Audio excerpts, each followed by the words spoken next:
नमस्कार, स्वागत आप सभी का। आपके साथ मैं हूं पुनीत। आज बात होने वाली है कांग्रेस के फैसले और उस पर हो रहे कितने अमल की। पंचायत और निकाय चुनाव में ओबीसी आरक्षण को लेकर मची सियासी खींचतान के बीच कांग्रेस निकाय चुनाव के लिए नया फॉर्मूला लेकर आई है। महापौर पद के दावेदारों पर प्रदेश कांग्रेस अध्यक्ष कमलनाथ ने कहा है कि जो विधायक महापौर चुनाव जीत सकते हैं उन्हें टिकट मिलेगा। इतना ही नहीं, अगर विधायक की पत्नी या बेटा भी चुनाव जीतने की क्षमता रखते हैं तो उन्हें पार्टी टिकट देगी। हालांकि कांग्रेस के इस फॉर्मूले पर बीजेपी ने सवाल किया कि उदयपुर में तय हुए one ticket one family system का क्या हुआ। रिपोर्ट देखते हैं। 2023 विधानसभा चुनाव से पहले पंचायत और निकाय चुनाव में बीजेपी और कांग्रेस का लिटमस टेस्ट होना है। जाहिर है दोनों ही दलों ने इन चुनावों में दबदबा कायम करने के लिए पूरा जोर लगा दिया है। ग्राउंड पर काम करने से लेकर वार पलटवार का सिलसिला तेज हो चुका है। एक तरफ ओबीसी आरक्षण को लेकर आरोप प्रत्यारोप, तो दूसरी तरफ चुनाव जीतने के नए नए फॉर्मूले। इस कड़ी में एक कदम और आगे बढ़ाया है कांग्रेस ने। कांग्रेस प्रदेश अध्यक्ष कमलनाथ ने महापौर प्रत्याशियों के सवाल पर कहा है कि पार्टी विधायकों, उनकी पत्नियों और बेटों को भी टिकट देने के लिए तैयार है। शर्त यह है कि वो चुनाव जीतने की क्षमता रखते हों। हाँ, तो अगर वो महापौर बन जाएगा तो विधानसभा में उसको 8-10 महीने तो रहेगा ही। और तो विधायकों को भी देंगे। हाँ, विधायकों को भी देंगे। अगर विधायक जीतने वाला है, अगर विधायक का बेटा जीतने वाला है, विधायक की पत्नी जीतने वाली है, क्यों नहीं देंगे? सर, कोई सर्वे भी कराएंगे क्या इसको लेकर? सर्वे मैंने बहुत करवा लिए। उधर बीजेपी ने कांग्रेस के इस फॉर्मूले पर तंज कसा है। हाल ही में कांग्रेस के उदयपुर डिक्लेरेशन में कांग्रेस ने वन टिकट वन फैमिली के फॉर्मूले पर चलने का इरादा जताया था। ऐसे में विधायकों की पत्नी या बेटों को भी टिकट देने की रणनीति कांग्रेस की वन टिकट वन फैमिली फॉर्मूले में कैसे फिट बैठेगी? देखिए, अभी तक कहावतों में सुना था कि गिरगिट तेजी से रंग बदलता है, लेकिन कांग्रेस वाकई गिरगिट से भी ज्यादा तेजी से रंग बदलने वाली साबित हो गई। अभी अभी तो राजस्थान के चिंतन शिविर से बाहर निकलकर कहा जा रहा था कि ये परिवारवाद और पट्टावाद से दूर हटेंगे, लेकिन इस पर घोर निष्ठा के साथ में चलने की बात स्वयं पीसीसी अध्यक्ष कर रहे हैं। इसका मतलब है इनका कोई दीन धर्म नहीं है, ये परिवारवाद और पट्टावाद पे ही चलने वाली पार्टी है, क्योंकि ये ऊपर से लेकर नीचे तक इन्हीं को पालने पोसने का काम करते। यहां कार्यकर्ताओं की कदर नहीं होने वाली, इसलिए कांग्रेस के ही कार्यकर्ता बुरी तरह से पराजित करेंगे। जनता तो पहले ही बार बार करती है। हाल ही में उदयपुर में हुए कांग्रेस चिंतन शिविर में परिवारवाद पर गहन मंथन हुआ था। Party one ticket one family के फॉर्मूले पर काम करती है तो एक परिवार से सिर्फ एक टिकट मिलने का मौका रहने वाला है। लेकिन क्या सही मायनों में कांग्रेस पार्टी इस फॉर्मूले पर अमल कर पाएगी? क्या अपने ऊपर लगे परिवारवाद के आरोपों को कांग्रेस धो पाएगी? विपक्ष का दावा है कि कांग्रेस ने ये नया फॉर्मूला निकाला जरूर है, लेकिन जमीन पर इसे अमली जामा पहनाना अभी दूर की कौड़ी है। मनोज राठौर, न्यूज़ 18, भोपाल। और आइए इसी मुद्दे पर चर्चा करने के लिए हमारे साथ दो खास मेहमान जुड़ चुके हैं। उनका परिचय करा देते हैं। रजनीश अग्रवाल साहब बीजेपी के प्रदेश मंत्री हैं। रजनीश जी, स्वागत आपका। साथ में जुड़े हैं मृणाल पंत, कांग्रेस प्रवक्ता हैं। मृणाल जी, आपका भी स्वागत है। मृणाल जी, ये सवाल उठ रहे हैं कि एक पार्टी एक परिवार से एक ही व्यक्ति को टिकट देगी, लेकिन आज जो कमलनाथ जी ने कहा है वो तो कुछ और है।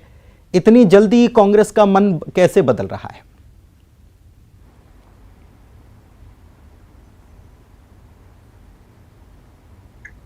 सुन पा रहे हैं मृणाल जी? लगता है मृणाल जी तक आवाज नहीं पहुंच पा रही है। रजनीश जी हमारे साथ बने हुए हैं, कोशिश करेंगे कि मृणाल जी तक आवाज पहुंचे। कहीं कुछ दिक्कत है तो। रजनीश जी, आप मुस्कुरा रहे हैं, आपकी बाइट भी हमने सुनाई। आपने परिवारवाद और पट्टावाद इसे नाम दिया है और कह रहे हैं कि इससे कांग्रेस बाहर नहीं निकल पाएगी। क्यों लग रहा है कि नहीं निकल पाएगी? देखिए, मुझे लगने या ना लगने का कारण नहीं है। एक और जहां इनका जो चिंतन शिविर हुआ और चिंतन शिविर होने के बाद में जो बात निकल के आई वो आपने भी दिखाई, हमने भी देखी। इनके ही नेता बोलते दिखे और उसमें उन्होंने कहा कि एक परिवार से एक, 50 साल से कम, पट्टावाद नहीं चलेगा, ऐसा वैसा तमाम प्रकार के नियम धर्म बताए थे। इनके चिंतन शिविर से निकले थे। वो डॉक्यूमेंट भी इनके तमाम प्रकार के सोशल मीडिया और मीडिया के माध्यम से जारी हुए थे। और अभी अभी कमलनाथ जी का बयान भी आपने दिखाया। कमलनाथ जी स्वयं शक्तिमान हैं, वो पीसीसी के प्रदेश अध्यक्ष हैं और यहाँ विराजमान हैं, और उन्होंने जो कहा वो आपने बखूबी दिखाया है कि विधायक, विधायक का बेटा, विधायक की पत्नी, ये भी वो भी, तो काय का दीन, काय का धर्म, काय का नियम, काय का क्या। तो जो ये कहें वो सही, तो जो अच्छी अच्छी बातें कहने के लिए कुछ और हैं और करने के लिए कुछ और है।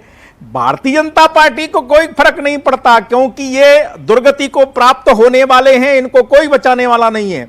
लोकतंत्र में नव सामंतवाद को कोई स्वीकार करने वाला नहीं है।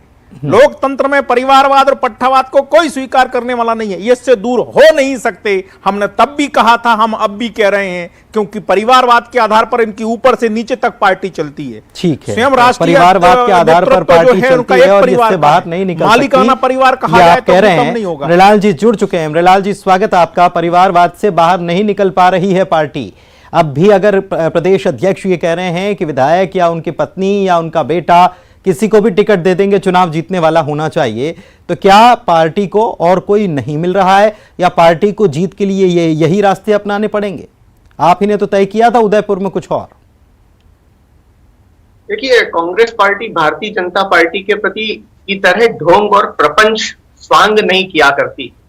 एक तरफ कहती है कि पट्टावाद नहीं होगा और दूसरी तरफ ग्वालियर, चंबल संभाग समेत मध्य प्रदेश की 30 विधानसभा सीटें ठेके पे ज्योतिरादित्य सिंधिया जी और कांग्रेस से आए हुए दल बदलुओं को दे दी गई। भारतीय जनता पार्टी का समर्पित कार्यकर्ता हाहाकार कर रहा है कि हमने जिस खून पसीने से जिस पार्टी को सींचा, वहां की स्थानीय निकाय की सीटें भी अब विधानसभा के उपचुनाव के बाद दल बदलुओं के कहने पे कांग्रेस पार्टी से आए हुए लोगों को ही दी जाएगी और भारतीय जनता पार्टी से जो लोग जुड़े हुए हैं उनका हक और अधिकार छीन लिया जाएगा। तो कहने को बहुत सारी बातें हैं और भारतीय जनता पार्टी अपने गिरेनान में झांक देखे। पट्टावाद का विरोध कर रहे हैं, लेकिन पट्टावाद किस कदर खास तौर पे ग्वालियर चंबल संभाग में चल रहा है उसका नतीजा हम देख ही रहे हैं और आने वाले चुनावों में टिकट वितरण होगा उसमें भी देखेंगे। परिवारवाद की बात है तो भारतीय जनता पार्टी के प्रवक्ता और मुख्यमंत्री जी घोषित करें ना कि जिन वरिष्ठ नेताओं के बच्चों को उन्होंने विधानसभा चुनाव में टिकट दिया और मंत्री बनाया, सखलेजा जी के पुत्र चुनाव लड़े हैं, विश्वास सारंग जी खुद एक बड़े नेता के पुत्र हैं। भारतीय जनता पार्टी में 30 नेता हैं जिनके पुत्र विधानसभा का चुनाव लड़े हैं। परिवारवाद की बात करने वाली भारतीय जनता पार्टी इनको चुनावों में टिकट क्यों देती है? अभी हाल ही में उपचुनाव हुए थे, 3 उपचुनावों में तीनों टिकट लोगों ने उन्हीं को दिए जिनके राजनीतिक परिवार से पहले किसी का पत्नी, किसी की माता, किसी का भाई चुनाव लड़ चुका है। तो भारतीय जनता पार्टी ये परिवारवाद के झूठे आक्षेप लगाना बंद करे और दिल्ली से लेके मध्य प्रदेश तक सबसे पहले अपनी पार्टी में उन नेताओं को बाहर निकाले। साहस है क्या भारतीय जनता पार्टी में पंकजा मुंडे और अनुराग ठाकुर को पार्टी से बाहर निकालने का? साहस है क्या भारतीय जनता पार्टी में अमित शाह के बेटे जो बीसीसीआई के सेक्रेटरी बने हैं, जिन्होंने हाथ में बल्ला और बॉल आज तक नहीं ली, उनको उस पद से हटाने का? कांग्रेस की हो रही है ना। कांग्रेस ने, मुझे नहीं लगता कि उदयपुर में इस बात को लेकर चर्चा की होगी कि बीजेपी में परिवारवाद की क्या स्थिति है, बजाय अपनी पार्टी पर उठ रहे सवाल और उस पर मंथन किया गया और उसी पर एक यूनानिमस एक फैसला लिया गया कि एक परिवार से एक ही को टिकट। शायद बीजेपी को देखकर तो यह फैसला नहीं लिया गया होगा। निश्चित तौर पर फैसला लिया गया है और ये फैसला लिया गया है विधानसभा और लोकसभा की टिकटों के लिए। जब आप विधानसभा और लोकसभा के चुनाव होंगे तब आप देखेंगे कि उदयपुर के संकल्प के अनुरूप भारतीय जनता पार्टी के विपरीत कांग्रेस पार्टी अपने संकल्प को और अपने वचन को निभा रही है। जो निर्णय लिया गया है उसका पालन कर रही है।